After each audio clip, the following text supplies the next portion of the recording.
Now, talking about an amazing story was going to resonate with so many of you about a lady called Bianca Austin. She's the wife of the former England striker Charlie Austin. I don't think Charlie Austin was an England striker. He's in Swindon now, isn't he? Yes, he was in the England squad. He wasn't. I don't think he played for England. But anyway, Charlie's a footballer. He's played for a lot of clubs, including Southampton. And this has sparked debate on Twitter after praising her daughter for punching a bully in the face. She actually said, after numerous phone calls to the school and nothing changing, today when being called names, my daughter finally punched the bully in the face. Proud mum, she said. So we're asking this morning, is violence the answer when it comes to beating the bullies? We're joined to discuss this with the former editor of the Daily Star, Dawn Neeson, who says the only way to beat them is to stand up to them, and the broadcaster and life coach Fahima Mohammed, who believes you have to be able to rise above it. Welcome to both of you. OK. Have you ever got your punch in first, Dawn? Yes, I have. And look, you know, the first line should always be to diffuse the situation, to use humour, to go down the official route. But if none of that works, then I'm sorry, but what this young lady did, she's 16, she's studying for her GCSEs, there is no other option. I mean, I was taught as a kid to stand up for myself, and sometimes that really is the only option. So the girl did this, the school had done nothing, so she punched her bully in the face. The bullying stopped, so the victim's anxiety stopped. She can now study for her GCSEs. But the awfulness of this story is she was the one that was punished for standing up for herself against the bully, whilst the bully got away with it and was allowed to carry on in class. She was expelled from school for 2 days. For 2 days, yes, exactly. Right. For standing up for herself. That, of course, Fahima Mohammed, is the risk if you do take to violence in all of this. It might be the only way to defeat your bully, but it will have consequences. Absolutely. I don't think that we should not stand up for yourself, but I think the way in which you stand up needs to be considered. You need to have more than an average mind and a smart way of dealing with it, because this is your future way of dealing with conflict. And also we are putting, you know, youth into the real world to understand that violence is never the answer. Yes, we should tackle this where the schools are obviously going to be taken into consideration as to why this was not actually taken seriously, because we know the Department of Education have these policies in this country where bullying is taken very seriously.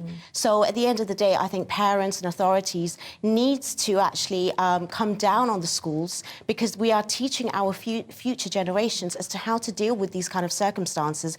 And when you want to condone something, you don't act upon it in the same way just because it's coming from your side. But you can understand, can't you, how as a mother Bianca would be incredibly frustrated to see her daughter coming home day after day being the victim of bullying, and just saying to her, well done, when she has done something about it. You can understand the temptation of a protective mother. Absolutely. But again, you know, you're sending a message to your, you know, child that when they go out into the real world, how are they going to deal? Because there are consequences, and the older you get, the consequences are much more detrimental. So we need to teach them different skills, and skills that it is within the law of the land, so that they actually do not get themselves into trouble, because there are, you know, statements and there are policies and things in place in order for them to actually deal with this, where they actually can get to the core sort of issues and deal with both the bully as well as the victim. But the problem with that, Fahima, is they're not working. 40% of young people have been bullied in the last 12 months. And if you read through the list of things you are supposed to do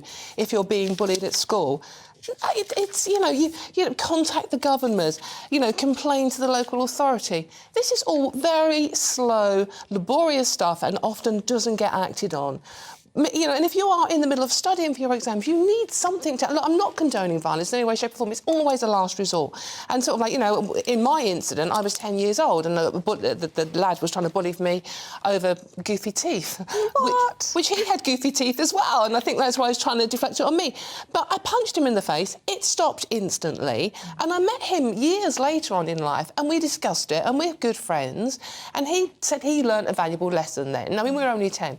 Obviously, when you're 20-something and in the workplace, you can't go around punching people. Yeah. So you do have to find ways of diffusing that situation. Now I try and use humour, obviously unsuccessfully most of the time. But, you know, I can honestly say, touch wood, I've never been bullied since that day. And I hate bullying. I really hate it. But all the official things, Fahim was right, of course, you should try and sort it out with the school. But it just doesn't seem to be working. I think parents need to be a bit more forceful. I think a lot of the times we're not actually putting ourselves out there to actually justify why these things are not being done. That's the reason why it's being, not sort of upheld. I think we need to be a lot more tougher as parents to deal with it. We do not get ourselves involved. I personally am a parent. I do get myself involved in the schools. A lot of times they say that in primary school it's easier, in secondary school it's not. But no, I am willing to do that. So they know who I am, who's my kids, and at the same time, my kids are taught different skills in order to combat this and also come to trusting adults because they are meant to be protected at the end of the day. They need to go to the authorities to be able to deal with this because it can escalate instead of de-escalating the situation. Yeah. And nowadays, this could actually lead to extreme where there are rivalries. Well, it won't actually de-escalate the situation when it's often the parents that are the worst protagonists in all of this because as soon as it goes to them, they know their rights and whether their junior was responsible for it or not, they will stick up. People will be blind. They'll have blind spots about this. My junior couldn't have done that, couldn't possibly have done that. No, you have to be fair, obviously. I'm always inside of the schools and I always try to be balanced because at the end of the day, we are teaching our young children how to get out into the real world. And as much as we want to bubble wrap them and protect them, but wait a minute, the real world is Vladimir Putin invading Ukraine. Not everywhere. Maybe somebody should have stood up to him. Of course, but at the same time, I think it starts with the young and the little people that have these kind of voices at the end of the day. You cannot just say that, and make it like everyone is under the same sort of brush. At the same time, we have to stand up and do certain things, and because systems are in place for us to be able to do this, but we don't take advantage of it. Yes, but they take a long while to Not necessarily. When you get a group of mothers together or parents together generally and you make a noise, just like how you would on Twitter, but you go out to the schools and do that. A lot of parents will make a noise by going to the police. What do you think about getting the police involved in these things? If it's serious, then yeah, why not? Because at the end of the day, there are obviously psychology sort of, reasons and theories behind why this happens. And it does start from maybe they are, not treated well at home, they bullied themselves, they come from backgrounds where they actually need the extra assistance. So it's not just also helping the victim, it's helping the persecutor because they actually come from a certain type where they may be in need of that kind of assistance. So we're not just helping and assisting the victim, we're also trying to maybe, make better sort of choices for people that are not actually there, making those choices. Dawn, I don't know where this incident happened, where Bianca's daughter was at school, but certainly as a parent of children in London, I would be nervous about my child physically squaring up to someone because you never know if that could escalate. I mean, we've got a huge knife crime problem in the capital here, I think in other cities as well. Of course. It could easily escalate. Of course it could, and you have to be very aware of that. And, in an ideal world, the systems that are in place would work, but the problem is they're not working. And you have to be very careful now about knife crime because, I'm talking about when I was a kid, kids didn't carry knives. Yeah. You could punch someone in the face and you'll get a punch back, if you were unlucky, and that was it. But now kids are calling. So you do have to be very careful. And, like Fahima, I just want the systems to work, but they're quite clearly not. Because 80% of people in work say they've been bullied in work. So, the children that are being bullied, and the situation isn't getting better when you go to work either. Do you know, I have a theory, because, there's often the argument that the kids who are bullying have got problems at home, that they're from there's problems going on. The more I go through this parenting journey and the way I see some parents doing a really bad job, the more I understand bullying in the workplace. I think there's a whole generation of damaged adults walking there's around. Psychology behind it, absolutely. I really do think there definitely is. I'm studying that at the moment and my master's with regards to human behaviour.